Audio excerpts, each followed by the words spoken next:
All right, so here we have a regular fixture. There is no emergency in this fixture. It is just a standard LED driver with some LED boards connected. We do have a cable here which has a switch that we are using to simulate what would be our incoming power. So I'll go ahead and show that now. Turn on the switch, power turns on, and then we can go ahead and turn it off. I will go ahead and remove the wires that are connected to it. So again, this would be what is considered our power if you so choose. We do have 4 wires that are coming out of the conduit, which would be in the fixture that's up in the ceiling. We have our hot, neutral, and we do have our dimming wires. So we're going to go ahead and start by wiring the inverter side of it first. So our inverter is going to have 3 sets of wires. First wire is going to be our neutral. This is going to be the same as in any installation. It's going to be your neutral that goes to incoming power. And then we're going to have 2 sets of black leads. We have a solid black lead and we have a red with black lead. The solid black lead can be either switched or unswitched. So this would be connected to a wall switch if there was a system that had a switch. If it was a constant hot system, like we're going to be simulating here, it would just go directly to your incoming power. And then this black red here, this is going to be your constant hot. This is what controls the charging of your battery. This needs to be always connected to power.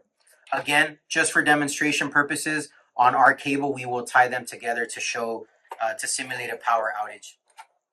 And then from there, we're gonna have all these sets of leads. These are all actually going to be tied to the output. In the meantime, we do have a solid purple and a solid pink, which are shown here. These are actually going to be left to the side for now because we do not have a wall dimmer that we're going to be using in this installation. Instead, we're going to be going to our inverter output dimming wires. So I'm going to go ahead and take the purple, connect it to purple, and then pink is going to connect to the negative.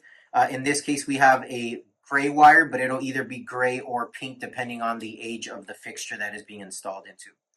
And then all that we have left is going to be 2 sets of wires from our conduit, 2 sets of wires from our inverter, and those are going to be our power wires.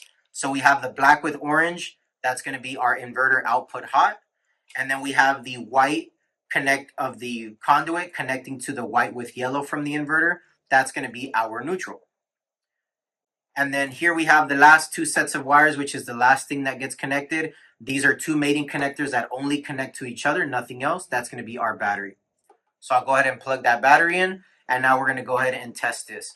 So go ahead and turn on the power. As you can see, the fixture is at full power. And then I'm going to flip the switch, which will simulate a power outage.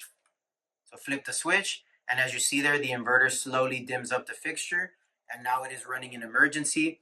You can see with here the blinking indicator light. This lets us know that it is currently in an emergency cycle.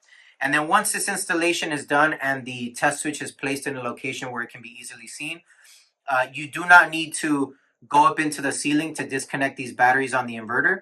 One of the things that you can do is just press and hold this test button. And in doing so, you will actually disconnect the battery from the circuit without physically having to disconnect these connectors. Unit shuts off and our battery is still active. The next time that power is applied, your battery is automatically reintroduced into the circuit.